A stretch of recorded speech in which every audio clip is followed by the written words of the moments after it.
You ever wake up and feel like your body showed up, but your soul hit remind me later, like your skeleton got out of bed, but your spirit's still face down in the duvet, like, 5 more minutes, please? That's not tired. That's not, oops, just stayed up watching conspiracy documentaries again. That's deep cellular, existential level fatigue. That's, my dreams are buffering tired. That's, I blinked and it's Thursday tired. That's, my bones are sighing tired. And the worst part? You're technically sleeping. Like, you did the adult thing. You turned off the lights, you closed your eyes, you even avoided your phone for a full 7 minutes. But instead of waking up refreshed, you wake up like a retired Roomba, still dusty, slightly confused, and crashing into furniture. You've been sleeping, but not resting, just marinating in stress, like a chicken breast in anxiety sauce. You didn't recharge, you stalled, you paused, you buffered, you sat there like a frozen Zoom call, camera on, mic off, brain doing that little spinny wheel of death. No new thoughts, no upgrades, no spiritual software update. You wake up with the same bugs you went to bed with, except now they have bedhead. You're burnt out but somehow undercooked, like a hot pocket of a person, on fire with anxiety on the outside, emotionally frozen in the middle, and wrapped in the paper towel of, I'm fine, thanks for asking. You ever microwave a hot pocket and then immediately regret it? That's you, trying to go to work with unresolved trauma and an 87-tab brain. And here's the part that really messes with you. Nobody sees this kind of tired. You look fine. You smell like soap. You're out here making jokes in group chats and liking dog videos. But inside, you're one inconvenience away from becoming a cryptid. You are holding it together with sarcasm and sheer spite. And you can't even talk about it. Because the moment you say, I'm tired, someone hits you with, just go to bed earlier. Oh, cool, Cheryl, thanks. I'll also go ahead and fix my childhood wounds and 27 years of hyperindependence while I'm at it. But you play along, you smile, you show up. You say just busy, like burnout is a flex. You say grinding, like you're a hustler, not a raccoon trying to do taxes at 3 a.m. You keep performing like everything's cool. Even though your soul is backstage chain smoking and whispering, I hate it here. We don't rest anymore. We escape. And those two things feel similar until they don't. Rest refills you. Escape delays the crash. But eventually, the crash comes. Not like a car crash, more like a Wi-Fi outage. Subtle, annoying, devastating. You find yourself staring at a wall, wondering why brushing your teeth feels like preparing for the SATs. You start resenting everyone's joy. You start thinking, I don't want to exist, in the same tone you say, ugh, I forgot to take the chicken out. And the crash is so quiet that nobody else notices. You don't sob. You don't explode. You just slowly fade. You become background noise in your own life. That's not just tired, that's soul exhaustion. That's what happens when your I'm fine becomes your full-time personality. That's what happens when your phone's fully charged, but you're out here on 1%, trying to function, trying to smile, trying to respond to emails with the emotional range of a potato. And listen, it's not just you. It's all of us. Even the people who seem like they have it together. Especially the people who seem like they have it together. You think Beyoncé doesn't cry in the car sometimes? You think The Rock doesn't have a private cry playlist labeled Just Vibes? You think Elon Musk sleeps?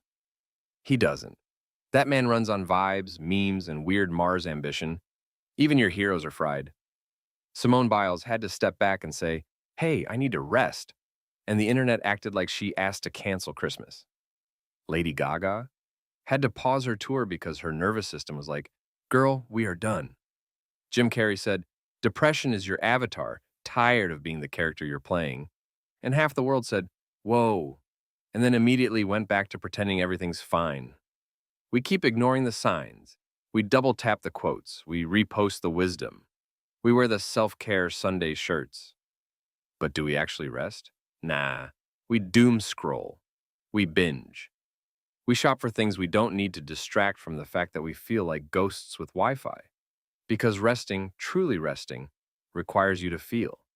And feeling is terrifying. What if everything you've been pushing down suddenly bubbles up? What if you realize how long you've been gone from your own life? So instead, we escape. Until escape stops working. And then, what's left? That question, that ache, that fog in your brain that won't clear, no matter how many hours you sleep? That's not just exhaustion. That's your soul knocking. It's saying, hey, I miss you. And the truth is, most people don't realize how empty they are until they finally feel full again. You don't notice the numbness while you're in it. It's sneaky like that. You just adapt. You normalize the ache. You stop expecting magic. You convince yourself that feeling meh all the time is just adulthood. Like, welcome to your 30s, here's your free tote bag full of low-grade dread and unreturned texts. But then one day, you accidentally get a taste of real rest. I'm talking real rest, not a nap. Not that weird thing where you wake up on the couch with a crick in your neck and Netflix asking, are you still watching? Not a vacation where you need a separate vacation just to recover from all the airport lines, Airbnb laundry fees, and trying to act relaxed while your phone still gets Slack notifications. I'm talking the kind of rest where your nervous system finally shuts the hell up, like it unplugs its microphone and sits down quietly with a juice box, where your brain stops barking like a chihuahua on a Red Bull, where the background noise, emails, deadlines, did I leave the stove on, goes silent, and you just breathe, like for real. One of those breaths that feels like it's coming from your ancestors, the kind that makes you go, oh, is this what peace feels like? Is this what it feels like to not be in survival mode? Why didn't anyone tell me? It hits you like a plot twist, like emotional ASMR. You realize you've been holding your breath for years, metaphorically, and probably literally too, because anxiety turns you into a rogue, breath-holding champion. And once you get a taste of that kind of rest, that honest to God, nothing is chasing me, I'm allowed to be here rest, you never forget it. It changes you. You spend the rest of your life trying to get back there, like some kind of emotional Narnia. Except instead of a wardrobe, you're just trying to find enough inner peace to not scream in traffic. But let me tell you a story. I'll keep the names anonymous to protect the identity of the person, but also it's me. Spoiler alert, the idiot in this story is 100% me. So I hit this phase where I couldn't stop working, couldn't stop doing. I treated stillness like it was radioactive. I thought rest was for the weak. I genuinely believed that if I slowed down, my life would collapse. I used to say, I just need to get through this week, every week, for 6 years, 6 years. That's not a mindset. That's a hostage situation. And eventually my body was like, cool story, bro, and just shut the whole thing down, like mid-conversation. I was literally talking to a friend about something dumb, probably oat milk or aliens or something. And suddenly it felt like somebody hit the power switch. My vision blurred. My hands went numb. My chest was doing the Macarena. My heart was like, we're going to remix the rhythm just for fun. My legs folded. I ended up on the floor shaking like an iPhone on 1% with 15 apps open. Panic attack. First one of my life. Thought I was dying. Real talk. Thought I was having a stroke. I'm Googling symptoms with one hand and writing my will with the other. My friend's panicking. I'm panicking. Even my inner child is in the back screaming, I told you to rest, you maniac. Doctor looks at me, dead serious, and goes, you're not dying. You're just exhausted. Just. As if that sentence isn't the mental health equivalent of someone throwing a Molotov cocktail into your living room and calling it a little warm. I didn't need pills. I didn't need a vacation. I didn't need a productivity planner with pastel tabs. I needed a funeral for the version of me that thought rest was optional. Because I had been operating on survival mode for so long, I forgot what it felt like to be safe. And maybe you're there too. Maybe your whole identity is built around coping mechanisms you rebranded as just how I am. Maybe you don't even remember what you look like without stress lines in your forehead. You think being overwhelmed is your default personality. You think anxiety is just your brand. And listen, that's real. That's valid. That's common. That's not your fault. But it is your responsibility because let me tell you what actually happens when you rest. Not pretend rest. Not binging 8 hours of reality TV with Cheeto dust on your chest and calling it self-care rest. I mean nervous system healing rest. Full shutdown. Soul reboot. Windows is updating and it's going to take a while rest. You start to dream again. Not just at night. I mean dream like, maybe I could feel good again kind of dreams. You remember that you have a body. And it doesn't exist just to carry your anxiety from one place to another. You laugh, and it doesn't feel performative. You sit with yourself, and it doesn't feel itchy. You feel joy, and it doesn't immediately trigger guilt. You look in the mirror, and instead of just seeing a walking to-do list in a human suit, you see someone coming back to life. It's subtle, but powerful. Like emotional CPR. Like finding a song you forgot you loved. Like sunlight on your skin after being inside too long. You begin to return to yourself. And that, my friend, is the kind of miracle we don't talk about enough. It's like defrosting after years of emotional winter. Like realizing you've been frozen for so long, you forgot what warmth even feels like. You start to melt, slowly, awkwardly. You get drippy, messy, everything feels weird. You cry at dog food commercials. You stare out the window like you're in a French film. Your heart hurts in ways you can't name. It's uncomfortable, but it's real. It means something's waking back up. But getting there means you gotta stop worshiping productivity like it's your damn religion. You gotta stop acting like your Google Calendar is your God. Like if you don't tick every box, your whole existence is invalid. You have to stop earning your worth by how exhausted you are. Hustle culture lied to you. Burnout isn't a badge, it's a wound. You gotta stop believing that collapse is the only way your body gets a say. That the only way to rest is if your body forces you to by breaking down. No. You can choose to stop. You can choose to heal. And I know that sounds wild, but sometimes the bravest, most rebellious thing you can do in this world is to lie the hell down. On purpose, with no guilt. Like a warrior taking off their armor and saying, yeah, I'm done pretending I'm invincible. Because healing doesn't always look like a yoga retreat in Bali with a green juice in one hand and a sponsored sports bra in the other. Sometimes it looks like you in stained sweatpants, canceling plans you made when you were pretending to have energy, and choosing to take a nap like your life depends on it. Because it does. Because that nap is sacred. That nap is a protest. That nap is CPR for your spirit. Sometimes self-care isn't cute. It's not bubble baths and matching journals. It's ugly crying in the shower while the water runs cold and you whisper, I can't keep doing this, into a loofah. It's admitting you're not okay. It's letting yourself break down, not because you're weak, but because your body is begging you to stop holding it all together for once. And sometimes rest is terrifying, because when the noise stops, you finally hear the pain, the grief, the guilt, the old voices in your head telling you you're lazy, you're failing, you don't deserve peace. All that junk you buried under to-do lists and fake smiles comes to the surface, and it's loud. But here's the miracle. The pain doesn't kill you. What kills you is pretending it's not there.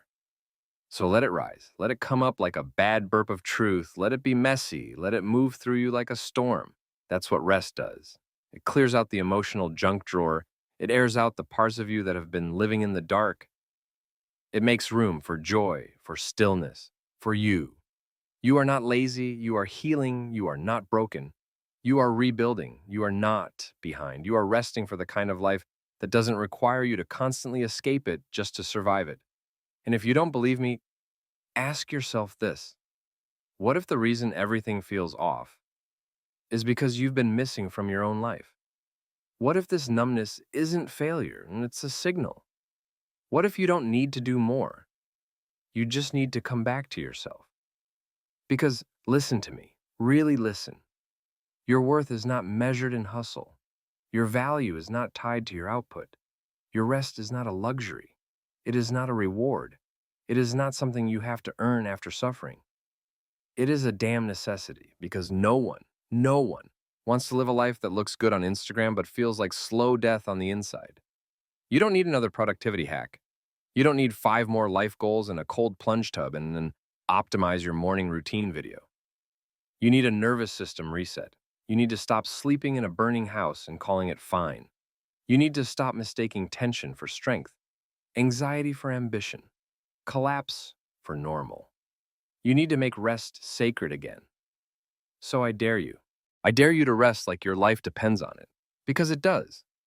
Not in a dramatic movie ending kind of way, but in the quiet, everyday kind of way. The kind of way where one more week of pretending might break you. The kind of way where burnout doesn't announce itself. It just silently robs you of your joy. So yeah, I dare you to rest like survival isn't just about breathing.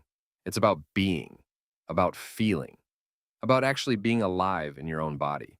not just operating it like a tired Uber driver on autopilot. I dare you to disappoint a few people in order to finally not disappoint yourself. Say no. Let them be confused. Let them call you flaky. Let them be mildly inconvenienced. You know what's worse than disappointing others? Spending your whole life betraying your own needs just to keep everyone else comfy. You weren't put on this earth to be a customer service rep for other people's expectations. I dare you to close the laptop at 60%, not 110%. To stop treating burnout like a sport. To stop thinking you only deserve a break when your inbox is empty, your dishes are done, and your soul is hanging by a thread. You don't have to earn stillness. You just have to allow it. Close the tab. Leave the task unfinished. Walk away mid-hustle. And trust that the world will not end. But if it does, at least you'll be well rested. I dare you to mute the chaos and listen to your own breath again. Not your calendar. Not the next headline. Not the toxic playlist in your head telling you you're lazy, selfish, or behind. Just your breath. Just the sound of you still being here. Existing, living, trying. I dare you to take a nap and not apologize for it. To rest without guilt. To sleep without explanation. To wake up without shame. Let rest be normal, not something you have to justify like a secret crime. I dare you to sit in silence and let the silence hold you. No music, no podcast, no distraction, just stillness, just space. And the terrifying beauty of finally hearing your own heart again. I dare you to breathe like you deserve to exist without earning it. Like you belong here. Without the resume, without the grind, without the proof. Like being human is enough. Because it is. I dare you to stop waiting for the crash, the breakdown, the medical emergency, the panic attack. I dare you to choose recovery before the wreckage, to walk away from the edge before you tumble off it. Because when you rest deep, like real deep, it doesn't just recharge you, it resurrects you. It brings you back from the place you didn't even know you left, the place where your laughter got quiet, where your joy got swallowed, where your spirit fell asleep with its shoes still on. Deep rest is not sleep, it's returning. It's like being born again, but quieter, gentler. No parade, no confetti, just truth, more honest, more grounded. Like waking up and realizing, oh, I'm still here, I made it, and maybe I even want to live again. That's the kind of rest I'm talking about. And if you've forgotten what that feels like, if it's been so long that you're not sure peace would even recognize you anymore, it's okay. You haven't failed. You're not weak. You're not broken beyond repair. You're just tired, not lazy. Overdue. Overdue for softness. Overdue for quiet. Overdue for being held by something other than expectations. And the good news? You can still come home. You can still come back. You can still find your way, even if you don't run, even if you crawl, even if you fall asleep halfway there. So go. Rest like it's holy. Rest like it's the only rebellion this world doesn't expect from you. Rest like it's the first kind of love you've ever given yourself, not because you earned it, not because you finished the checklist, but because you exist. That's enough. You are enough. And when you wake up, welcome back. We missed you. And you didn't miss the moment. You are the moment.